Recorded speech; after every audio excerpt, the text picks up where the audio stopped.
आज हमारे चैनल पर बिरहा महासंघ के राष्ट्रीय अध्यक्ष आदरणीय माननीय राजकुमार यादव जी आए हुए हैं। सर, आपको जय भीम। नमो बुद्धाय, जय भीम, जय संविधान, जय जोहार, जय भारत। जी सर, मैं आपसे कुछ क्वेश्चन करना चाहूँगा आज कि कृष्ण के मामा जी को अच्छा, लोग राक्षस कहते हैं। लिया लो लगा तो खोज के कोनो गढ़ीला है। जी लोग उनको राक्षस कहते हैं, तो कृष्ण के माता और पिता भी तो राक्षस हुए, उन्हें क्यों लोग राक्षस नहीं कहते? ना, वो कैसे राक्षस होंगे? जी उनके माता पिता इंसान थे। जी इतना ही नहीं बाबू, जी और बहुत सारी बातें। जी बड़ा सही सवाल पूछे भी। यही बदे दोनों गलती भी कराला, तब तुम्हारे चैनल पर जी हम बरोबर आवत रहिला कि सवाल बड़ा गढ़ीला खोजाला। जी तो सबसे पहले सादर जय भीम करते हुए अपने श्रोताओं का नमन करते हैं जी और श्रोताओं से अपील करते हैं जी कि हमारे श्रोता जितनी हैं, हमारे दर्शक जितनी हैं, वो तो दिमाग से स्वस्थ हैं, जी लेकिन हमारी बातों को जो दिमाग से अस्वस्थ है, जी जिसका गोबराया दिमाग है, जी दिमाग में थोड़ा मोड़ा अगर गोबर भूसा भरा है, हमारी वीडियो वहां तक पहुंचा देंगे तो खट दे उनका दिमाग भी फ्रेश हो जाएगा। जी तो आप कहे हैं कि कंस राक्षस था,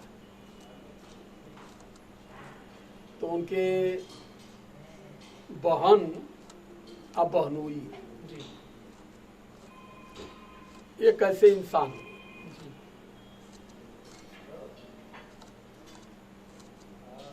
मुझे सिर्फ एक बात बताइए, जी कंस राक्षस, जी कंस की बहन देवकी जी इंसान, जी बहनोई वासुदेव वो इंसान। जी ये तीनों के बीच से जो पैदा हुआ वो भगवान। जी तीनों बात को समझिए। जी अभी इस बिंदु पर लंबी चर्चा की विषय है, जी जी लेकिन मैं लंबी चर्चा नहीं, बस थोड़े में ही नहीं सर, मेरे दिमाग मैं में तो जी मेरे ऐसा दिमाग में आया व्यक्ति तो हूँ मैं कि आपसे गागर पूछ लिया। में सागर को समेट देता हूँ। जी मेरे दिमाग में आया तो उसीलिए मैं पूछ नहीं, लिया। अच्छा किए हैं, बहुत सही पूछे हैं। जी ये टोटल कहानी जो है जी समाज को भ्रमित की गई है, भ्रमित करने के लिए बनाई गई है। जी कंस राक्षस था, जी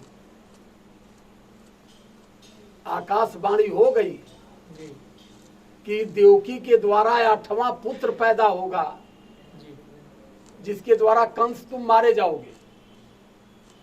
जी ये रामायण की बात है ना, गीता की बात है। जी गीता की। मैंने वेदों से बात निकल के आई है, मैं नहीं कह रहा हूं। जी और बहुत पहले, लेकिन मनु महाराज जिन्होंने मनुस्मृति लिखा, जी जो पूरे ब्रह्मांड के मालिक, जी जो स्वयं अपने आप को कहे कि हम ब्रह्मा के प्रतिनिधि हैं, जी ब्रह्मा के प्रतिनिधि को ये पता ही नहीं चला कि माता भीमा की गोद से 14वां पुत्र पैदा होगा जिसका नाम भीम होगा, वो मनुस्मृति का दहन करेगा। जी ये पता क्यों नहीं चला?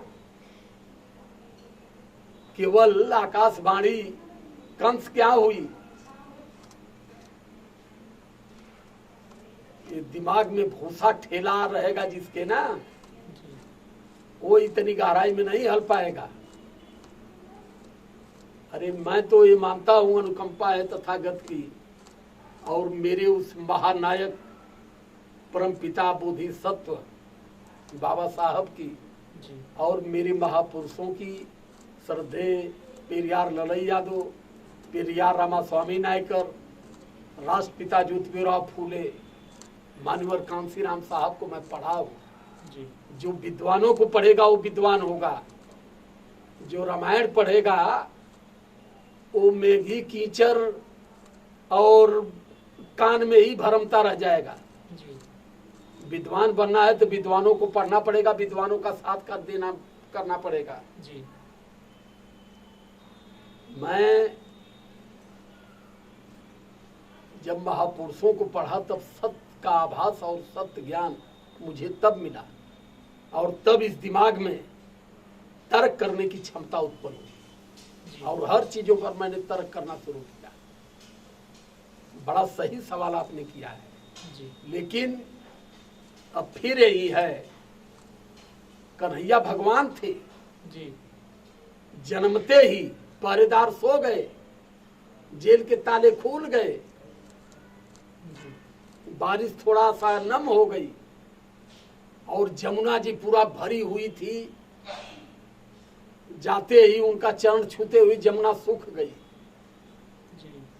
समाज अब तक गोबराया, समाज इस चीज को नहीं समझ पाया कि जो इतना बड़ा भगवान था वो शरण लेने नंद के घर क्यों गया अपनी सुरक्षा के लिए। जी।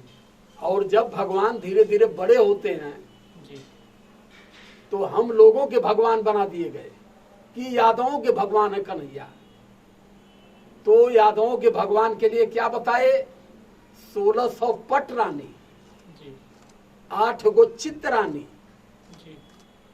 इतिहास में क्या लिखे इनके, द्रौपदी की चीर बढ़ाया इन्होंने, और जो न हिरिन नहात रहूं का साड़ी चोरौना, एक ठे गरीब बबने के घर दुआर सुदामा का कोठी कटरा महल अटारी कुछ बनवाया। ये कहानी क्या कर रही है, समाज कभी सोच पाया? और आज समाज डीजे बजा बजा नाचत था कि भगवान कन्हैया के जन्मदिन है, जो भगवान कन्हैया का मन वंशज है। जी। मूर्खों को ये भी नहीं पता है कि भगवान कन्हैया जब जन्म लिए उस समय धरती पर ग्वाल वंश था, और ग्वाल वंश अगर उस समय भी था तो इन ग्वाल वंशों का भगवान फिर कौन था? जी। यहाँ ग्वाल वंश, यादव वंश कोई वंश नहीं था, यहाँ एक कबीलाई समाज था जिसे नागवंशी समाज कहा जाता है। जी। कहानी बहुत बड़ी आपने उभार दिया, इसीलिए ये कहानी उसमें वो सब गढ़ दिए कि गेना डूब गया, नाग को नाथ के कन्हैया लाए बाहर पटक दिए। जी। हमारा पढ़ा लिखा समाज जो है, गांव के समाज की बात नहीं कर रहा हूँ, उनकी बात मैं कर रहा हूँ जो सदन में शासन में बैठे हुए हैं, पिछड़े समाज के लोग, वो भी अब तक अपना दिमाग वहां नहीं ले जा पाए। वो भी उन्हीं का महल बनवाने के लिए तैयार है, उन्हीं के नाम पर चलने के लिए तैयार है।